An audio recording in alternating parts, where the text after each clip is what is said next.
Okay, hello everyone. Welcome to this new session of the research seminar series hosted by Nomadic Labs. Today we have the pleasure to hear from Ignacio Cascudo. So Ignacio is a researcher and assistant professor at IMDEA Software Institute in Madrid. He's a cryptographer who is specialized in secure multi-party computation and secret sharing. And is also interested in the links of industries area with other areas of cryptographies and notably error-corrected code. And today he will talk about randomness generation based on publicly verifiable secret sharing. So the issue we will try to solve and the result he will present will be on how to jointly generate some random value in an unpredictable and unbiasable way, which is especially important for proof-of-stake blockchain like Tezos, because it's the way we choose the next block producers. So Ignacio, you're on. Hi, I'm Ignacio Cascudo from IMDEA Software Institute, and in this talk I'm going to discuss randomness generation protocols based on publicly verifiable secret sharing. So the goal of these protocols is to implement a random beacon that periodically outputs randomness to participants in a cryptographic protocol. So these are useful in several applications because randomness is actually essential to cryptography. So for example, we could mention electronic voting, anonymous messaging, or proof-of-stake blockchains. In proof-of-stake blockchains, one needs randomness in order to run the lotteries that will select the leaders for the next blocks. In this talk, I'm going to focus on random beacons that enjoy public verifiability and guaranteed output delivery. And I'm going to explain in a few minutes what that means.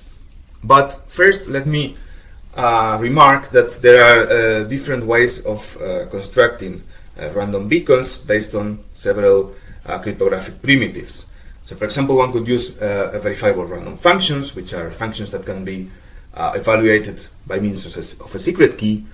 Their output is random, and then it can be checked, it can be verified that the functions have been evaluated correctly by using some public key. This leads to random beacons that have that require little communication among parties. However, these are biasable because the party evaluating a random function can abort the protocol, and by means of that sort of bias the result. I mean, the party that runs this function can decide whether they abort or not. I will explain a little bit more about that in another context later. An alternative is to use threshold verifiable random functions that require a number of parties in order to evaluate these functions. But that has the drawback that increases a little bit the communication. Another possibility is to use verifiable delay functions, which are functions that take some time to evaluate. I mean, we have maybe some lower bound on the time that it will take to evaluate them. On the other hand, you can create a proof.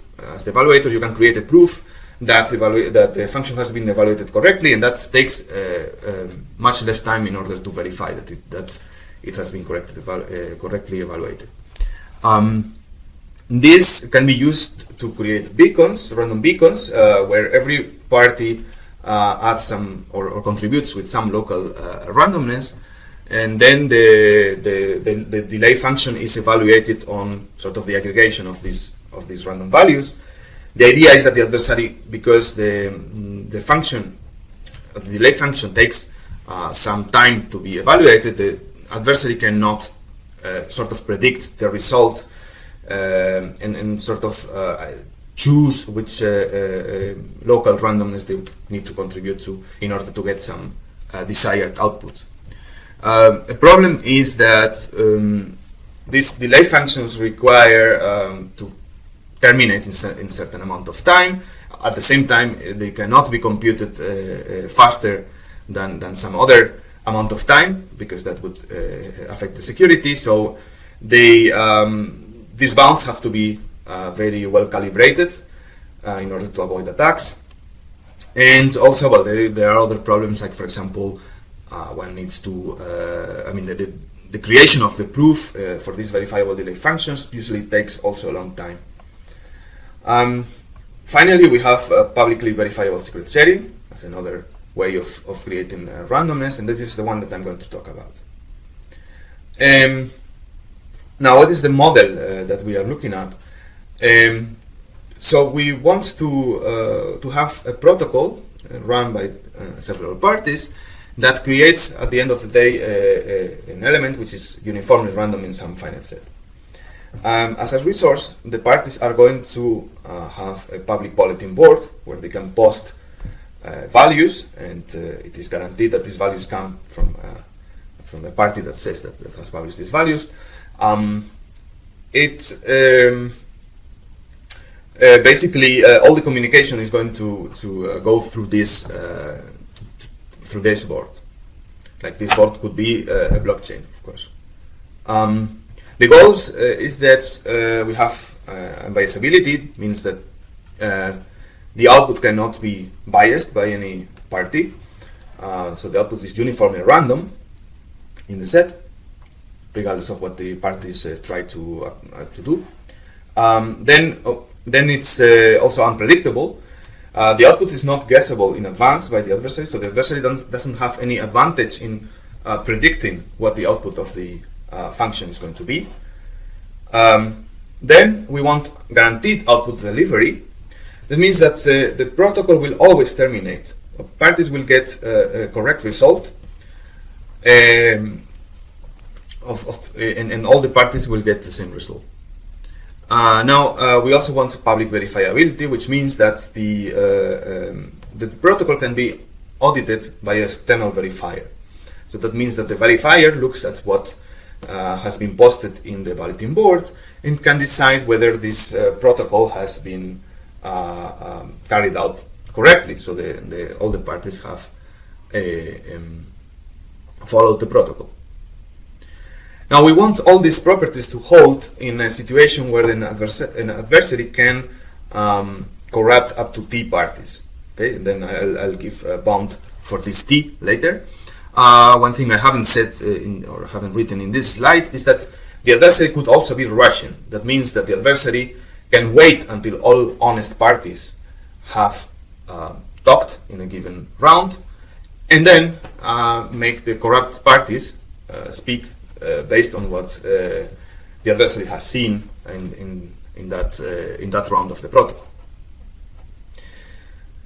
Now, what simple strategy could we think in order to create a random beacon? So one thing that we could think about is to have every party choose a random element in a finite group. They then could just put this in the public bulletin board, and then the output can be defined as the sum of these elements. If everyone was honest, the result would be actually uniformly random. I mean, in fact, even if if one specific party is honest and the inputs of the other parties are independent from it, then we know that the sum of these inputs is going to be uniformly random. However, the problem is that because we have a Russian adversary, we can never guarantee that the inputs of the corrupt parties are independent from the input of the honest party, because the adversary can just look at what has been posted in the blockchain or in the public bulletin board and decide the input of their last corrupt party in order to fix exactly what they want as an output. A solution for that is to have a two-round protocol where in the first round everyone commits to their random selection, and only when all parties have committed, then the commitments are open, and or the output is decided as the sum of these values that have been opened. Just to refresh a little bit quickly, a commitment scheme guarantees, or can be seen as a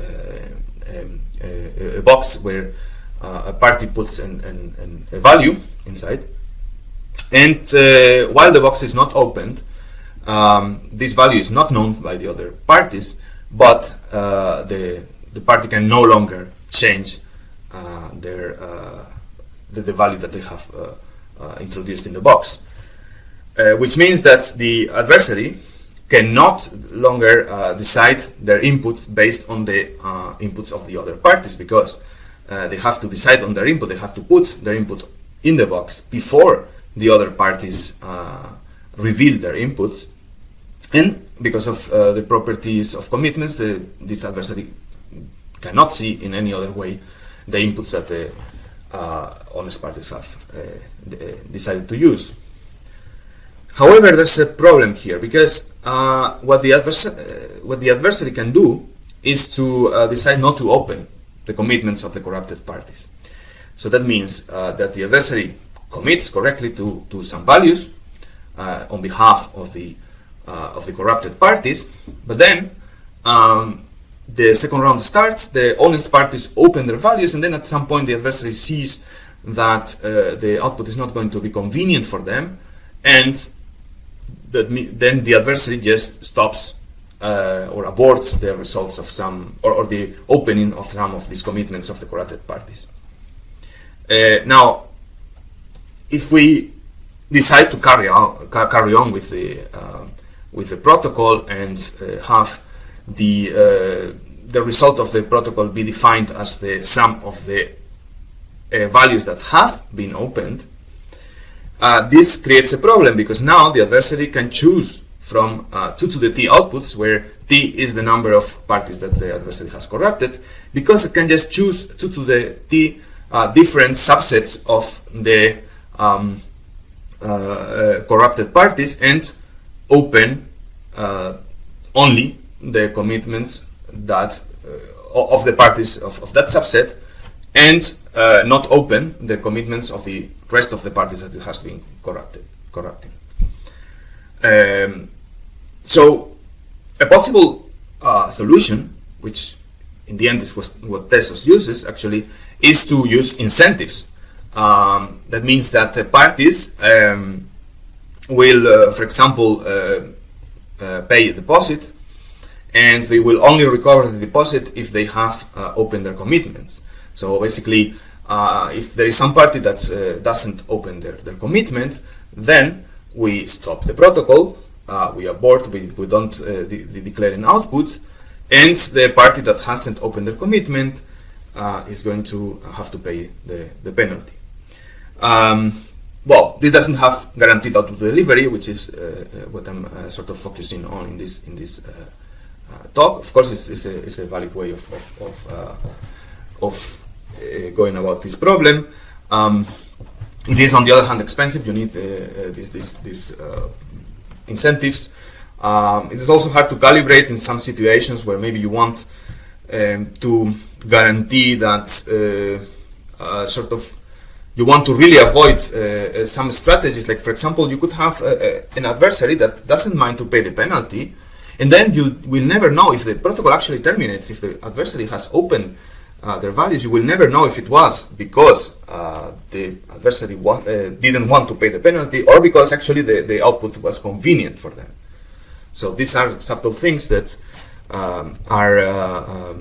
that happen if one allows for the possibility of aborting. Now, if we want guaranteed output delivery in some settings, we can fix the problem that we have just seen by means of publicly verifiable secret sharing. So first, let me very quickly recall what secret sharing is. So in secret sharing, we have a dealer that has the secret and wants to distribute the knowledge of this secret among a set of parties. And at the same time, the dealer controls which subsets of parties can recover later the secret. So the dealer will send every party a share, a piece of information that somehow relates to the secret, has been constructed from the secret, and some randomness used or selected by the dealer. And then, for example, the dealer could say, okay, at the time of sharing the secret, could say, let me choose a secret sharing scheme so that any set of 3 parties can recover the secret, but any set of 2 or less or fewer parties cannot get any information about the secret. So this is an example of a secret chain scheme. In fact, this secret chain scheme is called the threshold secret chain scheme, and an example of that is the very well-known Shamir secret chain scheme that uses polynomial evaluation, polynomial interpolation for attaining these properties.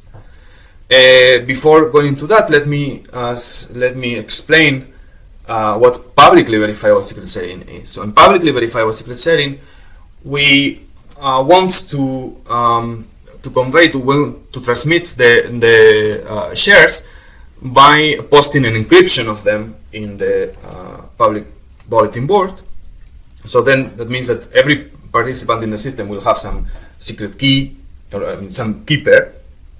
So now, in order to send a share to the ith participant, you just encrypt it with the ith public key. And this allows to later publish also a proof that the shares have been correctly constructed. So if we think of Shamir secret chain scheme, in that scheme what the dealer should do is to select a polynomial of a certain degree, or up to a certain degree, and then define the shares as the valuations of that polynomial in certain fixed public points. And for example, the ith share will be the valuation of the point of the polynomial in the ith point. The secret will be the valuation of the polynomial in 0. What the proof should attest is that the encrypted shares, or the things that the dealer posts in the bulletin board, are encryptions of evaluations of a polynomial of the correct degree. Okay. Then we also require that the correct reconstruction of the secret can be publicly verified. That means that if now a set of certain amount of parties that should be able to reconstruct wants to reconstruct the secret, they can construct a proof that the recovered secret is has been correctly computed. So they have decrypted correctly the shares, and they have computed the secret. Why is PVSS useful when it comes to constructing a random beacon and fixing the problems that we have that we discussed before? So what we are going to do is basically use the PVSS as a commitment, in fact a distributed commitment, and the point is that this commitment can not only be opened by the party that committed to the value, but will also be possible to open it from the views of a sufficiently large number of parties. So that avoids these aborting strategies that we saw before. The idea is basically, so we have to do this a bit carefully, parties select a random element, they commit to this element by posting a PVSS of this element, so where the random element is distributed among the total set of parties. And at this point, some of the parties may have done this incorrectly, may have created a secret sharing that is not correct. But one can verify that this is the case by using the public verifiability property of the secret sharing scheme. So what the parties first do is to check all the proofs of correct sharing of the different parties in the system, and they will basically rule out, or they will just remove the ones that are incorrect. When they do this, all the remaining commitments are correct and can be opened by a set of by a large enough set of parties. So if, for example, we have used Shamir secret sharing scheme with threshold T, that means that any set of T plus 1 parties will be able to reconstruct the secrets. At the same time, because the secret sharing scheme has T privacy, no adversary that has corrected T parties knows anything at this point before opening the commitments about the inputs of the other party. So this allows that these corrupted parties are able to decide whether or not they construct an incorrect PVSS based on what the other parties have input. So in this way, we avoid that the corrupt parties are able to create any aborting strategy that depends on the inputs of the other parties. Now, this of course requires that there are T+1 honest parties in the system, because they need to reconstruct the secret or the commitments that are not opened by the corrupt parties, and this leads to the fact that we need the T, the corruption threshold, to be smaller than half of the parties. That means that the adversary can only corrupt a minority of the parties if we want this to work. So this was first used in Ouroboros, which used Schumacher's PVSS, and I'm going to explain what this is right now. Schumacher's PVSS relies on the decisional Diffie-Hellman assumption on a group of prime order. And the idea is basically to combine some type of sort of weak encryption based on discrete discrete logarithm assumptions, and use some secret sharing scheme in the exponent of the group. Again, we use Shamir with T privacy and T+1 reconstruction. So the dealer chooses a polynomial of degree at most T, defines the secret as the coefficient or the valuation of P in 0, and then encrypts the share, which would be usually, in regular Shamir secret sharing, it would be the valuation of P in the ith evaluation point. Here I'm using just 1 up to n as evaluation points. So it will encrypt, or she will encrypt the ith share by taking the ith public key, or the public key of the ith party, and raising it to the valuation of P in I. These public keys are constructed as H is the generator of the group, raised to the secret keys that are known only to the party that has created the corresponding public key. Now the secret here is not really P of 0, but is actually H raised to P of 0. Okay, this is the thing that the parties will be able to reconstruct. Now, if you remember, we need to guarantee this public verifiability. So how do we do that? How do we ensure that these exponents here are evaluations of polynomial of the right degree? Well, the strategy by Schumacher was to commit to the coefficients of the polynomial that has been used. So that means that you use some other generator of the group, G. It has to be different from H. No one should know the discrete log between these two elements. And the commitments are G raised to the coefficients of the polynomial. And now one can do, there is this standard proof to show that given two elements and two bases, these two elements are equal to the bases raised to the same exponent. So this is what is called a discrete log equality.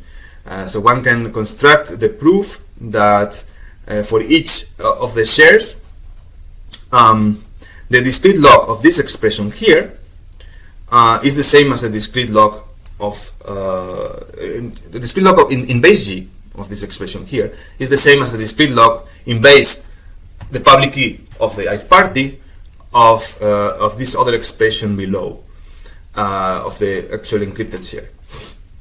The point is that basically this expression here by construction is G raised to the polynomial evaluated in I, and because the commitments are to T+1 elements and not more, the degree of the polynomial must be at most t. So this is the proof. In the reconstruction, well, the reconstruction goes through first having parties. So if you have a set of t plus 1 parties, now each of the parties can construct the value h raised to the evaluation of the polynomial in the point corresponding to that party. Okay, because this can be done by using the secret key, and moreover, they can actually prove that this has been done correctly. That's a proof of knowledge of discrete log. Now, once they have constructed these values, h raised to the evaluations of the polynomials, they can apply Lagrange interpolation in order to get h raised to the evaluation of the polynomial in 0. And this relies on the fact that Lagrange interpolation is basically a linear operation. So even though you cannot access these exponents, parties don't get to know these exponents, only the dealer does, they can still apply Lagrange interpolation actually to get h raised to the value of p of 0, because this is a linear operation and you can actually do this.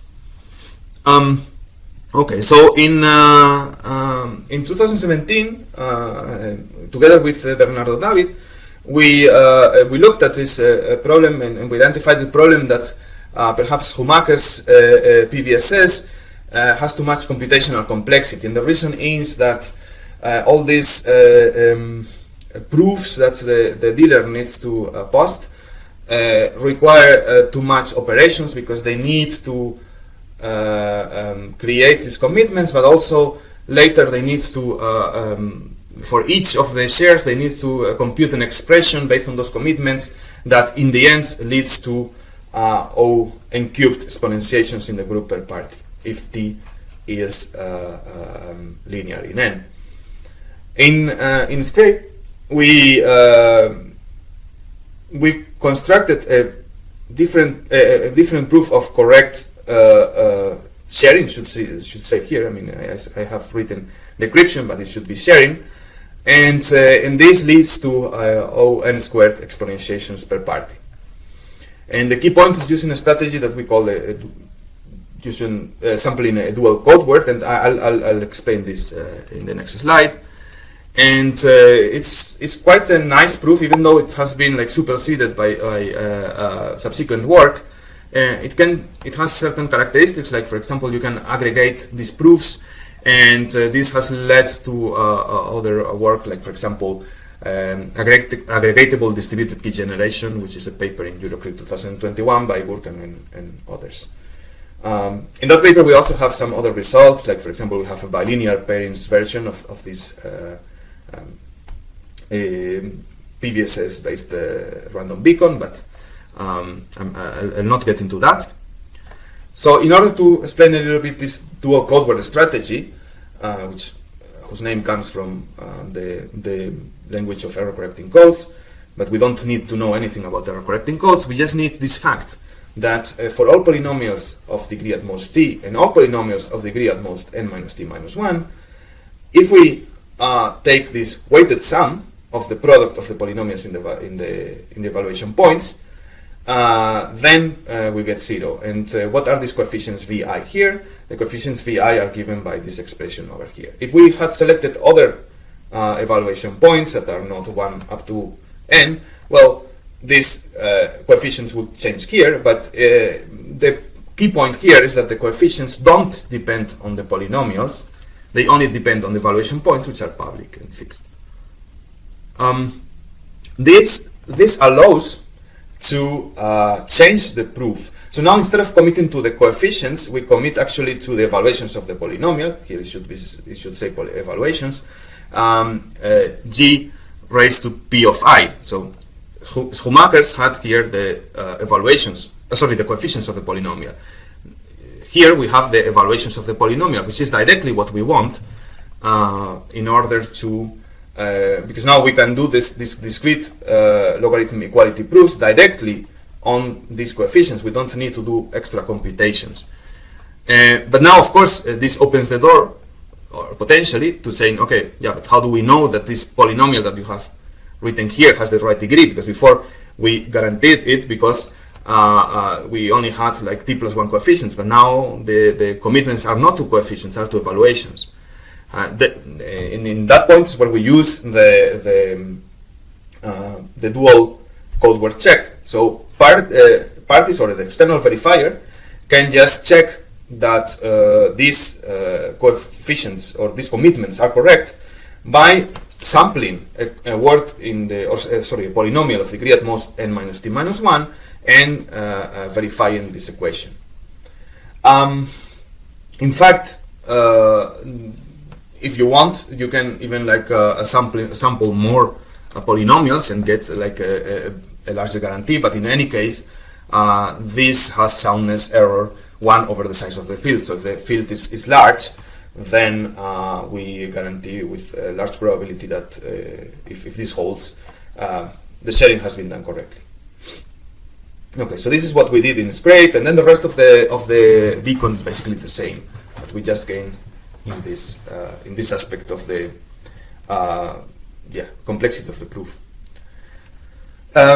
More recently, we have continued this work, and we had this work called Albatros, publicly attestable batch to randomness based on secret sharing, where we did several things. One is to introduce yet another proof of correct sharing, and on the other hand, maybe the main point of the paper is to show that while the previous beacons outputted just one element of the group, we can, if we assume that the adversary is corrupting fewer parties, not 1/2 of the parties, but maybe 1/2 minus a constant times the number of parties, then we can actually increase quite substantially the size of the output. And this leads to an amortized, or to a better amortized complexity. We also defined universal composable secure versions, but well, maybe this is a little bit more theoretical concern for cryptographers. So the new proof of sharing correctness is actually a very simple proof if one knows a little bit about Sigma protocol theory. The idea is that on top of creating these values, these encrypted shares, the dealer also creates encrypted shares of another random secret that is going to be later sort of not used.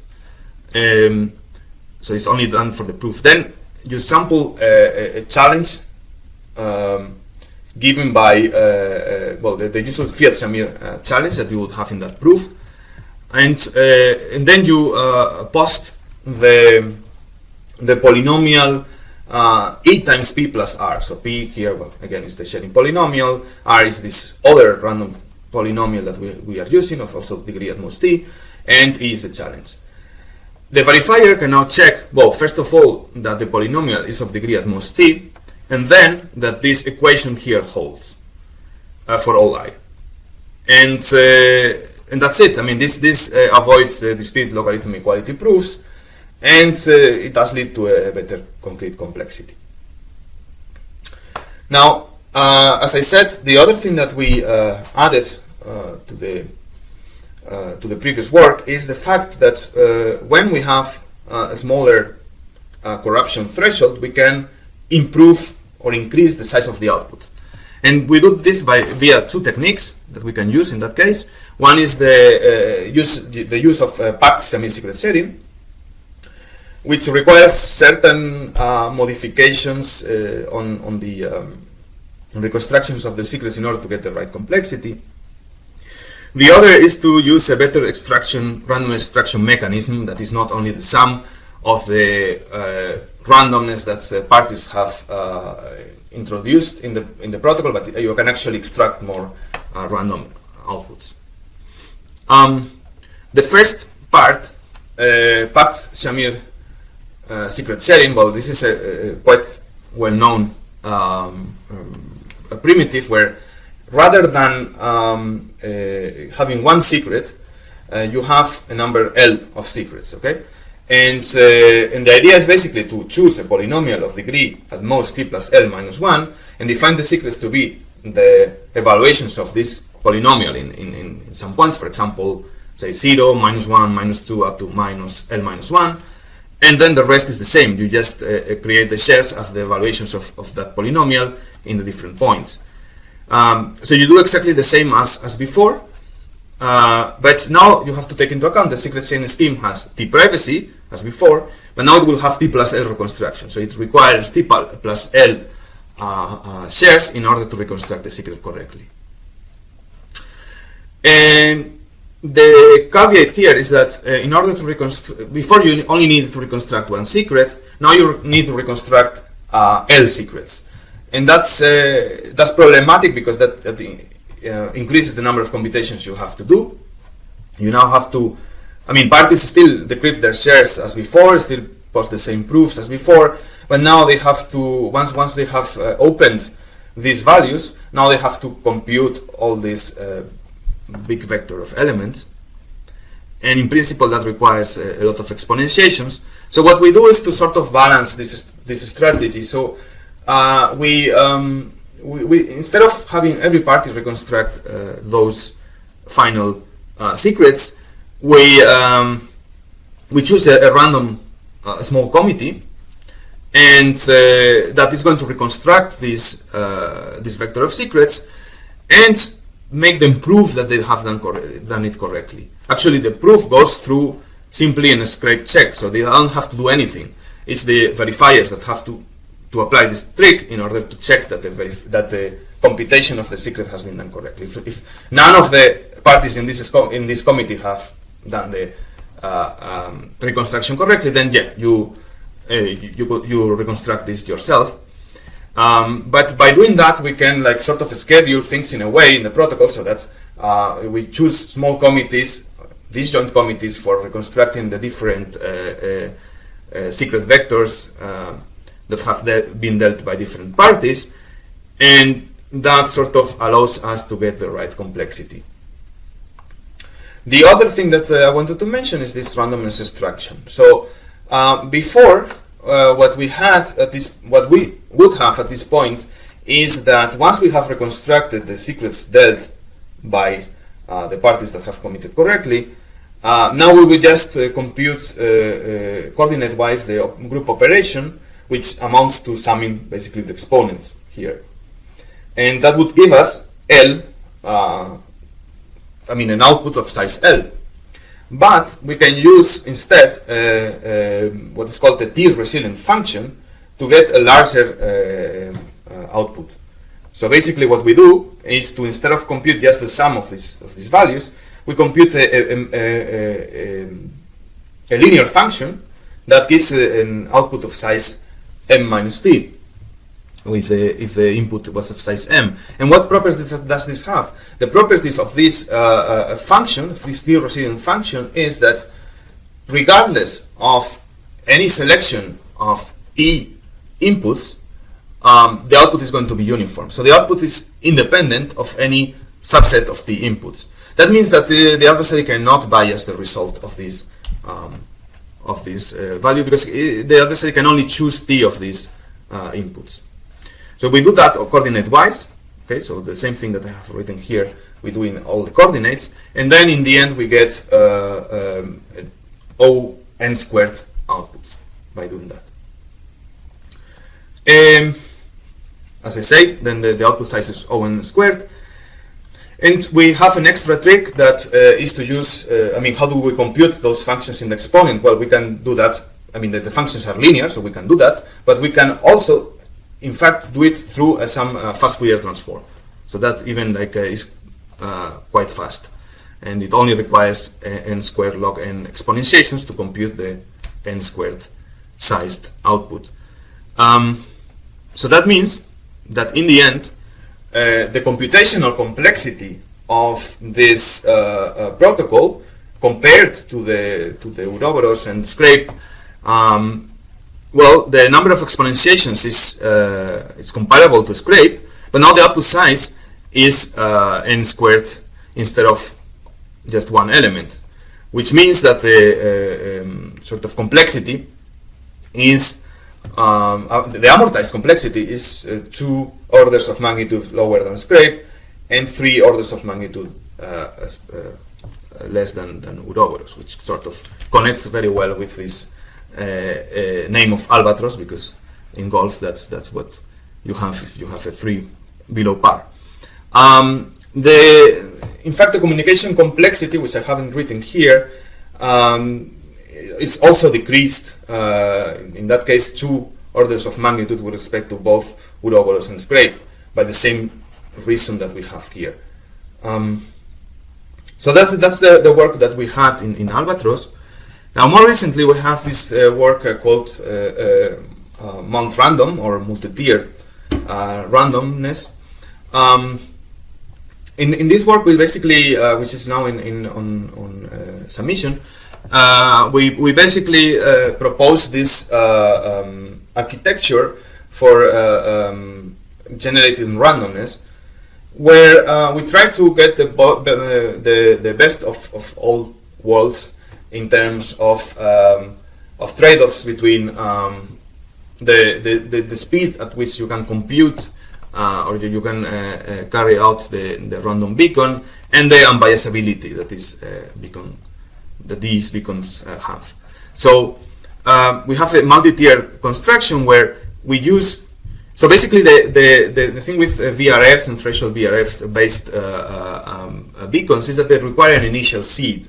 Okay, so given the initial seed, then parties can compute successive outputs of the beacon. So the idea is basically that we can use public verifiable secret sharing in order to create that seed, a high quality, so to speak, seed that fits the threshold VRF, and then the VRF can compute randomness that can be either output or fed into one more layer that is even faster. The idea is that basically PVSS may be slower, but we can run it in the background, and meanwhile we can be obtaining outputs from the threshold VRF. We have an implementation in Rust of this structure here. We could also use verifiable delay functions too as upper layers, because they also require some sort of contribution from also some seed that can be an output of the publicly verifiable secret sharing scheme. Another thing that we did in Mount Random was the fact that, was addressing the fact that a drawback in Albatross was that, yes, we create a large output as a result of this random beacon. However, this output has to be released at once, which is maybe not always desirable, in the sense that maybe we want to keep a part of the output secret until we use it later. So we correct that, or we fix that using GUL, which is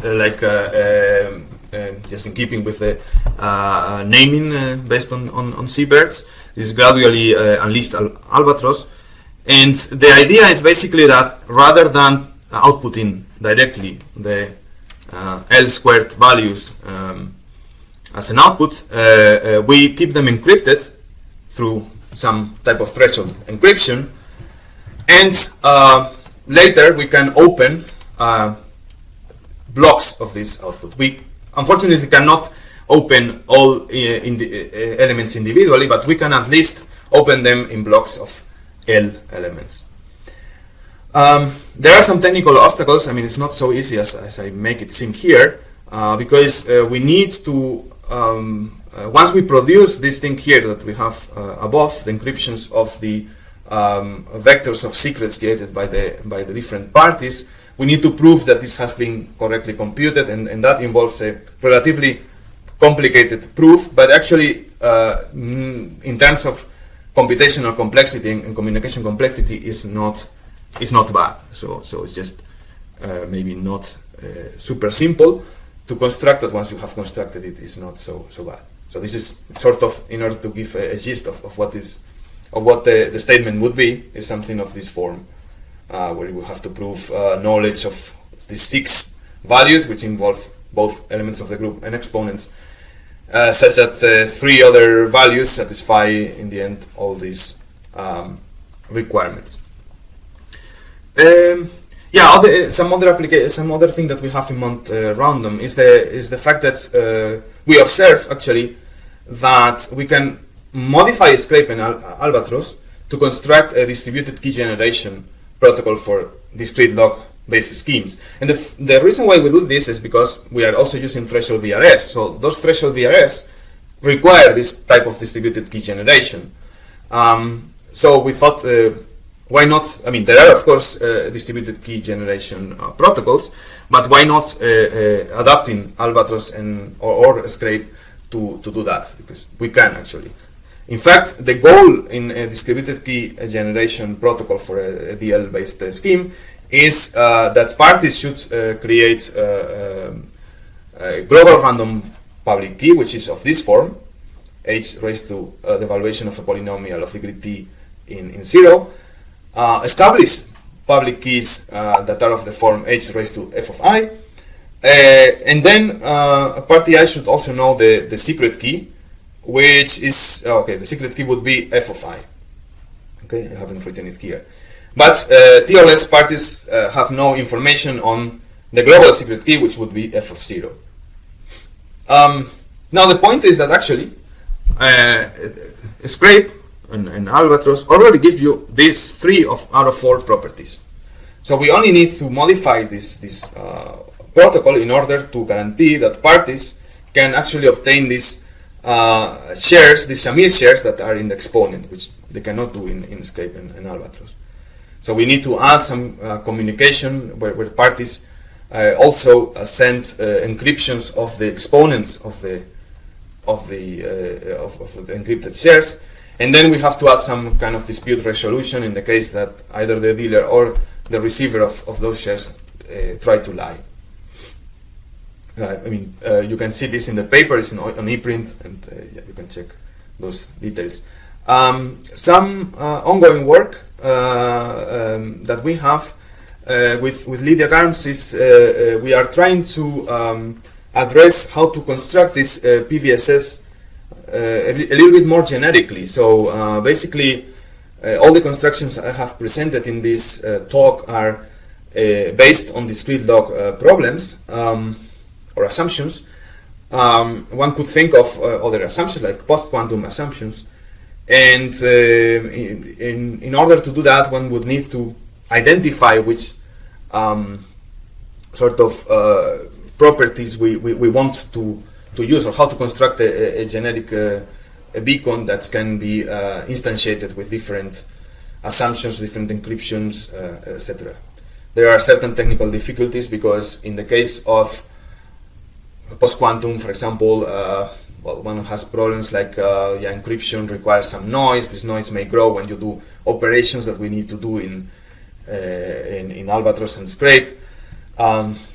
There are other problems. For example, if one wants to use Palier, then the ciphertext space depends on which public keys are selected, and public keys are different. Well, we have a bunch of problems, obstacles that we can solve in different ways. Lastly, we have a work that sort of goes a little bit beyond the goal of creating a random beacon, and the idea is basically that many of these techniques that we have been developing for the last years can be used to address problems like encrypting and PVSS into random anonymous committees. So there is this thing called the you only speak once model that has been proposed recently, where if you want to do certain, for example, multi-party computation that uses a blockchain, one strategy that you could use is to have this protocol being executed by different committees in the different small committees of parties in the blockchain. The idea that we want, or the goal that we pursue, is that if an adversary wants to corrupt parties in this protocol, we can make it a bit more difficult for the adversary if we don't reveal which parties are actually going to participate in the protocol. If the parties remain anonymous until they speak, and at that point it's not longer useful for the adversary to corrupt these parties. So that requires doing things like encrypting to a set of parties that are that have to remain anonymous until they speak. For example, this anonymous committee could be selected via a random beacon, like the ones that we have been presenting here. And same if we want to do maybe encryption to a committee that will be selected later on, we could just PVSS our value through some committee. This committee could transmit it to another committee, and so on, until a moment where we sort of communicate it to the right committee that has been selected at that point. So this kind of problem, even though it looks a little bit different in nature, it's using techniques that are where I mean, like some of the techniques that we have been presenting in this talk are useful. So these are some of the ongoing work that we have right now, and with that, I want to thank you for the attention, and yeah, if you have any questions, you can ask them now. Thank you very much, Ignacio. So we'll have a look if there are questions on the chat. Otherwise, I have some questions. So there doesn't seem to be any question on the chat. So I have a few questions of my own. First, so in this secret sharing scheme based on the Shamir and the exponent, you do a lot of proofs on polynomial, and basically you commit to a polynomial by giving the polynomial in the exponent or the coefficient in the exponent depending on the version. And this makes me think of what could we do using Kate commitment. And you mentioned that you had a version based on bilinear pairings, but you didn't expand on it.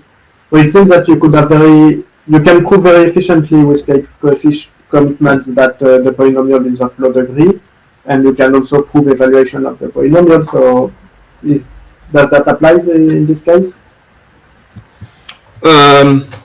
So can you repeat? I mean, you mean that we want to use commitments? In which sense? I didn't maybe get that part of the question. Sorry. So you want to commit to some polynomial at some point, mm-hmm. Yeah. and to prove some properties on it. Mm-hmm. So I wonder if committing using the KZG scheme could give some nice efficiency features. It's. I mean, the thing is that's.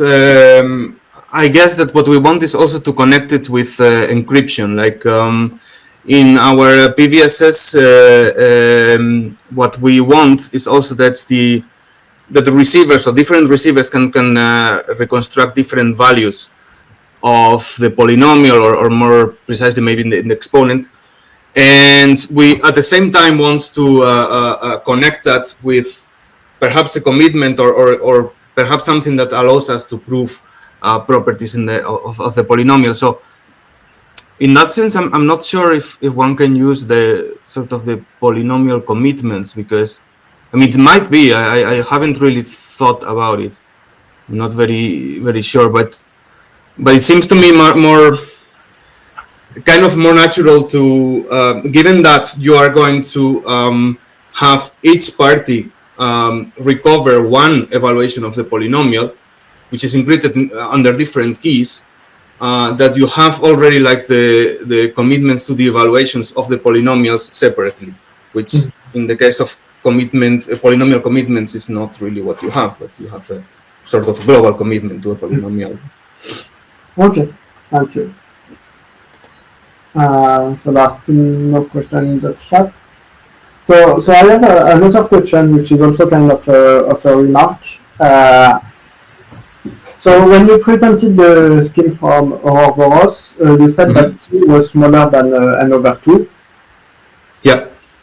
And basically, you say that if the adversary can corrupt more than T party, we've lost. which is obviously. It happens that I did an analysis of you. So I thought about using PVSS for randomness generation, and what appeared is that we have two kinds of attacks. So here you only give an upper bound of t, but obviously we have two kinds of attacks. After either the secret sharing is too weak or it is too strong, which come with two very different outputs, which are either the people can bias the randomness if the secret sharing is too weak, or people can censor or can censor the protocol if it's too strong by not giving up their share. And it feels to me that in practice we are way more scared of we want a IET basically. Mm-hmm. So that's what I feel like. I don't know if you have any comment on that. No, I have thought about that, but it's true that this PVSS that we are using, or this PVSS technique that we are using, seems to be limited by the fact that if you have more than a minority of, or if you have a majority of the parties that is corrupted, then it seems to me that there's little we can do, in the sense that, as you say, I mean, the adversary could predict the result of the computation, the randomness at the point where everyone has PVSS'd their initial values, because, well, you have more than t shares, you basically can recover the secret. So indeed, if you are expecting that it might be that at some point you get more than a minority of the parties corrupted, then this approach is not really like the best thing you can do. I mean, one should see this bound as something that you want to, in practice, you would need to have some kind of slack. If you are expecting, for example, that you have like 1/3 at most of the parties that is corrupted, and then I mean, you can use this, because it's very unlikely that whatever committee that you select, I mean, at least if there is a large number of parties, is going to go beyond 1/2. But otherwise, I mean, then you have to resort, as far as I see, to the kind of techniques that Tezos uses, like the incentives, or I suppose I guess verifiable delay function should be usable also, because there you rely on the fact that everyone like sort of introduces some randomness, and then you compute a delay function on it. So I think that wouldn't be affected by the fact that, if I'm right, the fact that there are many corrupted parties. Otherwise, I mean, you have to use this incentive, because these incentives allow you to verify that if there is some kind of large amount of corruptions, then you, with large probability, you will be able to detect it. I mean, it may be that still the adversary sees that the value is going to be useful for them, but if you are like, I mean, it might be that in most uses you don't mind if, well, once in a while that happens, or that you can catch the adversary when they abort all the time. So. And how about, what I've seen in some practical schemes on different blockchains is that, so for example, here, if your secret sharing is too weak, the person can completely choose his randomness. Mm-hmm. No, he cannot. No, can he? You can, yes, I guess that you can. I mean, the thing is that you can predict, I mean, if the adversary is rushing, so it can just, the adversary can just wait until everyone has posted their publicly verifiably secret shared values, and then decide their values. So yes, in that case, if it's rushing, and then more generally, I guess the problem is the unpredictability. So yeah. Yeah, because I guess this could be patched if you do a first phase of commit and reveal, and then you do a PVSS after that, which means that the only thing the adversary can do is not choose this randomness, but we come back to the bias that we have in the first scheme that you presented. So you mean in that case that you would first choose your random values, then you would reveal them, and then you would. So I would commit to let's say I commit to all the share of the PDSS, and then I reveal them, and we go on with your protocol. You commit to the shares, yeah. So there is no rushing adversary because I need to commit before I reveal my share, and the only thing I can do is choose to participate in the protocol or not. Right. That's actually, that's an interesting idea. I haven't thought about that. I mean, you could commit to the encryptions of the shares, and then right, maybe then at the time where you decommit, then you would maybe post the proof that these encryptions are correct. Yeah, it could be. I haven't this order. I haven't thought about it in that order. So maybe I don't really. I cannot really see now if it would, how it would work.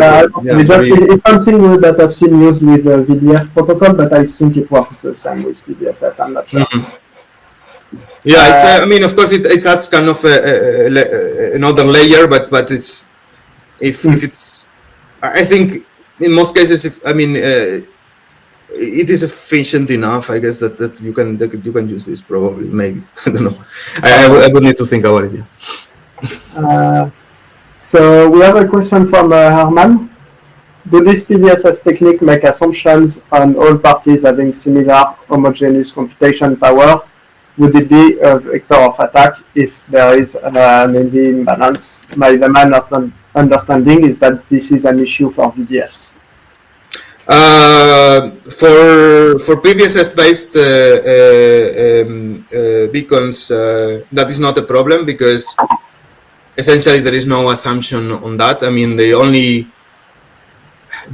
ways of sort of breaking the protocol would be either that the adversary has corrupted more parties than the threshold, than n-halves, for example, or that you can break the underlying hardness assumptions. But the difference with the VDFs is that the hardness assumptions that we assume are, I mean, they don't. While in VDF you need some function that you can eventually compute, but it just has to take some time. In our case, we are just assuming things like discrete log. So basically, that you cannot break the discrete log, which is kind of standard. So I guess no. I mean, and then about what we do assume or we do sort of look at in Albatros is the fact that for reconstruction of the secrets, we want to balance things so that most parties do the same amount of work, but this is just a choice. This is just not related to security, but just a choice to balance the amount of work of each party. Thank you.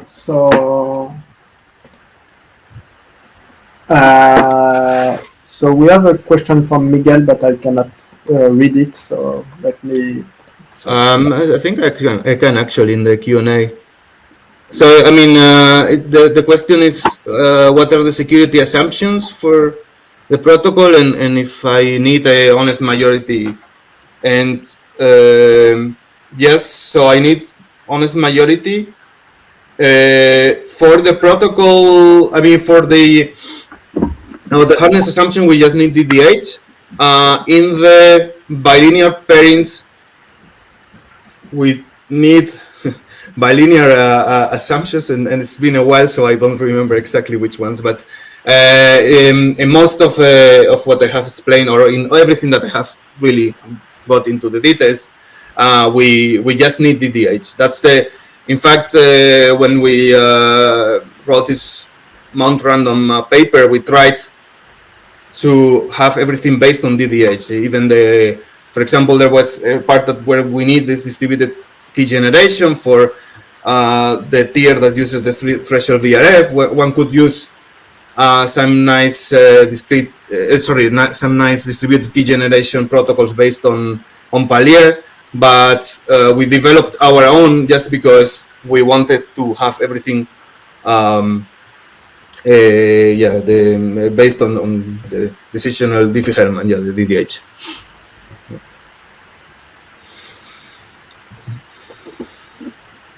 Thank you. So there is another question. Your protocol results in several outputs, which is nice. Protocols with one output could be extended to produce several with PRNG. Would this be worse in any sense? By using a PRNG, I guess the thing is, the difference, I guess that's when you have the first output, you can already predict the others. In our techniques, we can, for example, using this last paper that I was explaining, this goal, it allows you to sort of have like a batch of outputs prepared and then reveal at least some batches of them gradually. That you cannot do, I think, with a PRNG, because you just have to, once you have revealed the first element or the seed, you just can compute the PRNG, so you can predict the rest of the values. Oh, no, I can, yeah. Okay, we want actually to have somebody to thank you, Ignacio, for joining us. This was a great presentation. And again, we are sorry about the issues with live communication. That's all for today. We also thank the audience who joined us. And our next session will be on the 22nd of February, featuring Hae-Yu from Korean University, and he will be speaking about MIXI, for the automatic verification and testing of Tezos smart contracts. So thank you everybody for joining us, and see you next time.